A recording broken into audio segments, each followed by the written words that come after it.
Rich Tarani with TMC here. Thanks for watching. We're at INTEROP 2014 in New York. Bernard Golden is on our show with Stackato. Bernard, welcome to the program. Well, thank you so much, Rich. So we're thrilled to have you, and I was hoping you could tell us a little bit about what your company does beyond, many of us know you as a cloud company, but specifically what? Yeah.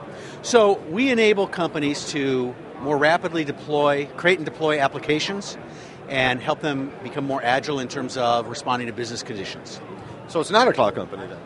Well, it typically runs on a cloud environment. I mean, the first phase of cloud stuff was all about how do I automate infrastructure, which is great.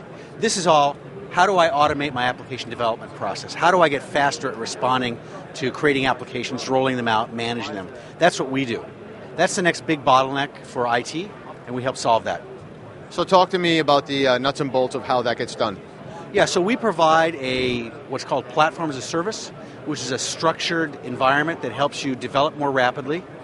And then you can take the same thing that a developer has created and basically step it through the entire deployment process automatically. And so it really resolves or shortens the time of running it through the operations cycle, which is typically can be quite lengthy. And what is it that the IT department sees exactly on their end when they're using your system? Well, depending on whether it's from the developer side or the operations side. The developer sees a framework that lets him or her write in any language they want to. So we're what's called polyglot. We support a lot of different kinds of languages. They write that the same way they always used to. But when they basically say, I'm done, and they press a button, it deploys into our environment. And then the operations group is the flip side. They then are made aware of that. They can then take that same artifact, that same program, basically press a button and have it deploy into their operational environment.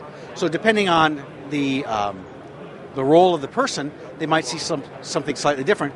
But the genius of the system is it takes the same, what we call artifact, the same code package, and deploys that all the way through the application lifecycle. So in terms of the lifetime of your company, how long have you guys been doing this? The company's been around for over 15 years doing open source software. This product is around 3 years old, and we base it on the Cloud Foundry open source platforms of service. We're the leading independent provider of Cloud Foundry. Now, in terms of the types of companies that you're targeting, what would they be? Typically, our user base is enterprises that have a large need for applications. They have a complex infrastructure they want to be able to manage, and they're under a lot of pressure to respond more quickly to either changing business conditions or digital initiatives of marketing and so forth. That's the kind of companies that use our product. Anything else we should know about your company? Gosh. Well, we have a free version of our product that you can download. You can come to activestate.com, and you can get either a microcloud, which is very good for developers on their own laptop, or a 20 gig free cluster that basically you can use to put into production. So you get a production quality pass absolutely free. Thanks so much for being here. Thank you, Rich.